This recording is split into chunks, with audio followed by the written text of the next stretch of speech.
Assalamu alaikum. My name is Dipan Chakravarti, and I am a student as well. I am pursuing graduation, and I also work in a call center. And my question is, why is it important for a woman to marry a third party if she wants to go back to her first husband after her first husband has given her talaq?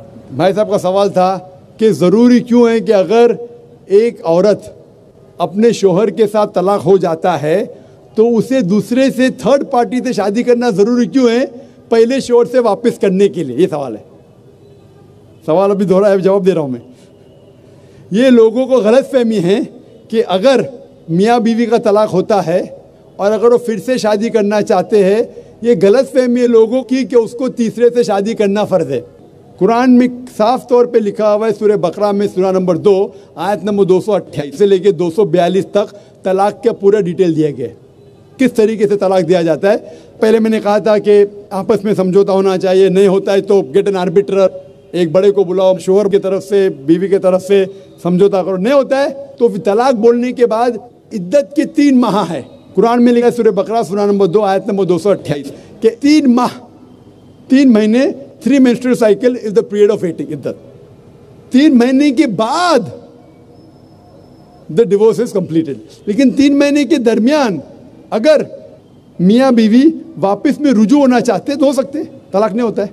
लेकिन अगर 3 महीने तक रुजू नहीं होते और अलग हो जाते और 1 साल बाद उन्हें ख्याल आता है अरे हमने गलत किया, हम फिर से शादी करना चाहते, तो कुरान की आयत है सूरह बकरा सूरह नंबर 2 आयत number 232, do not prevent the women from marrying the former husband.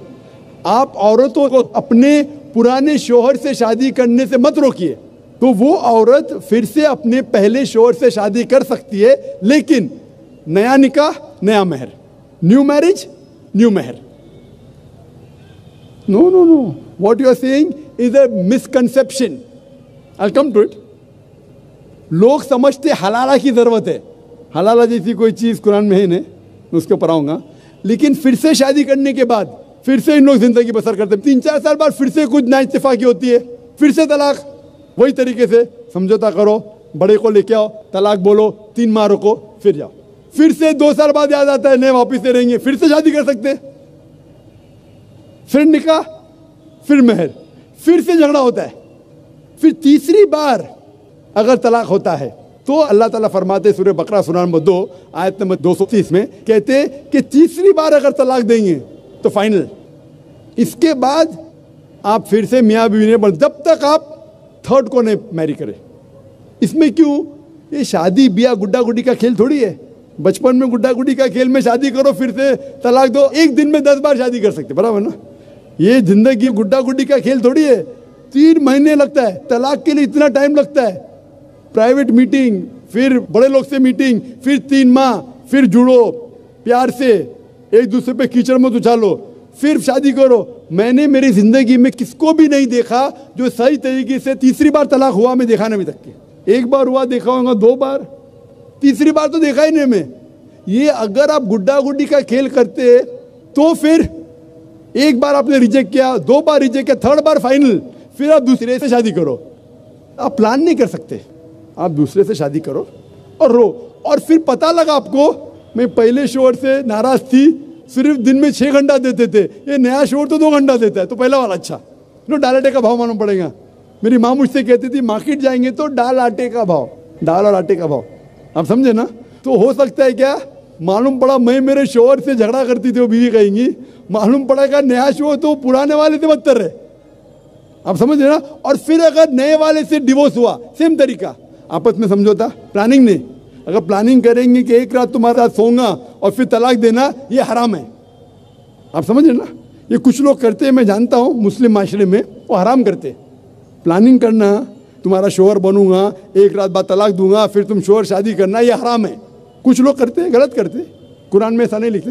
तो अगर तीसरी बार तलाक के बाद या पहली तलाक के बाद भी, पहले बार तलाक दिए, दूसरे से फिर पता लगा सही नहीं, तो वापस जा सकते, आप समझे ना? तो ये जो है ज़रूरी है थर्ड पार्टी के पास जाना। अगर 3 बार सही तरीके से तलाक हो तो इस्लाम में इतनी छूट है माशाअल्लाह, और इतना सही मजहब है, it's the most practical way of life. Hope that answers the question. Good evening. I am Principal Ram Shinde, retired. I want to ask a question. जैसा कि आपने अभी कहा कि हिंदू मजहब हो, इस्लाम मजहब हो या ईसाई मजहब हो, उन सब में बहुत सी समानताएं, इक्वलिटी पाई जाती है, फिर भी इन मजहब को लेकर सदियों से संघर्ष, कॉन्फ्लिक्ट और मनमुटाव क्यों? इस संदर्भ में मेरा मानना है कि यदि मजहब ही आपको चाहिए तो इंसानियत एंड नथिंग बट इंसानियत, दैट इज मानव धर्म, यह एक नया जमाने की नई तकाजा है. इस पर आपकी क्या राय है? हमारे हिंदू भाई ने बहुत अच्छा सवाल पूछा है कि ईसाईयत में, इस्लाम में, हिंदू धर्म में काफी अक्सानियत है, फिर भी संघर्ष है, हमेशा लड़ना झगड़ना. हम सिर्फ मानना चाहिए इंसानियत, हम मानना चाहिए ह्यूमैनिटी. लेकिन मैं ये पूछना चाहता हूं, ये किताब इंसानियत किसने लिखी? क्या पाते कोई किताब जिसका नाम इंसानियत है? इस्लाम में एक मुसलमान अच्छा मुसलमान हो ही नहीं सकता तब तक जब तक वो अच्छा इंसान नहीं. अगर मुस्लिम अच्छा इंसान नहीं तो मुस्लिम हो ही नहीं सकता. अच्छा इंसान होना बहुत जरूरी है. आप कह रहे हैं कि स्कूल 10th स्टैंडर्ड पास करो, मैं कह रहा हूं ग्रेजुएशन करो. तो इंसानियत is 10th standard, Islam is graduation, post graduation एकदम. इस किताब कुरान में आप एक भी आयत नहीं दिखा सकते जो इंसानियत के खिलाफ है. मैं जानता हूं कई दुश्मन इस्लाम, क्रिटिक्स ऑफ इस्लाम ने किताबें लिखी इस्लाम के खिलाफ, क्योंकि उन्हें इस्लाम का इल्म नहीं है. कुरान मजीद की एक भी आयत आप मुझे दिखा नहीं सकते जो इंसानियत के खिलाफ है. वो इंसानियत के बारे में कह रहा है.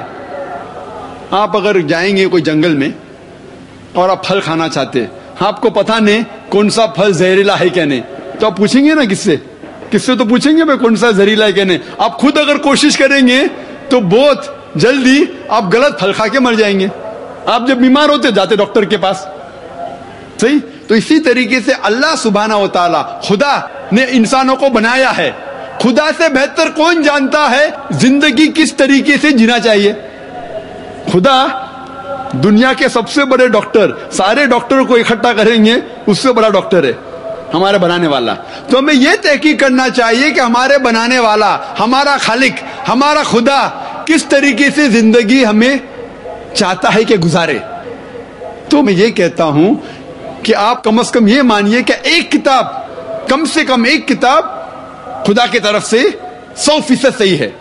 हिंदू कहेगा मेरी वेदा खुदा की किताब है, ईसाई कहेगा बाइबल, मुस्लिम कहेंगे कुरान. फिर मैं कहता हूं जो चीज इन तीनों किताबों में यकसा है, कम से कम उस पे तो अमल करो. जो इख्तिलाफ है, इख्तिलाफ होते हैं, मैं नहीं कहता हूं कि सारी चीजें यकसा है. इख्तिलाफ चीजों को बाजू रखो, कम से कम जो यकसा है उसके ऊपर तो अमल करो. जितने अहम मज़ाहिब दुनिया में, सब में लिखा है कि खुदा एक है, बुत परस्ती हराम है, पैगंबर आने वाले हैं, आखिरी पैगंबर मोहम्मद सल्लल्लाहु अलैहि वसल्लम है, ये दुनिया एक इम्तिहान है आखिरत के लिए. कम से कम इसके ऊपर तो अमल करो. कम से कम हम आज वादा करें कि खुदा के अलावा किसी और की इबादत ना करे, एक खुदा की, बुत परस्ती ना करे, आखिरी पैगंबर मोहम्मद सल्लल्लाहु अलैहि वसल्लम में माने. सैकड़ों हवाले हैं वेदा में जिसमें लिखा है कि मोहम्मद सल्लल्लाहु अलैहि वसल्लम आने वाले हैं. बाइबल में भी लिखा है. तो मैं ये कह रहा हूं कम से कम मोहम्मद सल्लल्लाहु अलैहि वसल्लम को तो मानो. इख्तिलाफ चीजों को बाजू रखो. इस तरीके से कम जो हमारा बनाने वाला